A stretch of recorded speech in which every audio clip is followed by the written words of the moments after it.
You're your own drug dealers. And you get high on your own supply all the time. So considering, whenever you feel any way that you don't want to feel, be nice to yourself. The N in being nice. Notice when you feel any way you don't want to feel. You get a text message from someone, you don't feel good about it. Maybe you create an expectation. How many of you create expectations that when you send the text message, the person you're sending the text message to has X amount of time to get back to you, and you never told them? And then they start blowing up their phone. So consider being nice. Notice when you feel any way you don't want to feel. Investigate, what expectation did I create? Because here's the thing, how many of you create expectations? How many of you have expectations for the parents of your kids?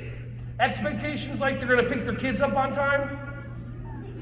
They have expectations of you. They think that they're going to send them to you on a Monday morning. You're going to teach them the rules, structure, and respect so that what? Magically they come home Monday afternoon. Hello, mother. Hello, father. I had like the kids from Mary Poppins. Like, I had a wonderful time today, or Sound of Music.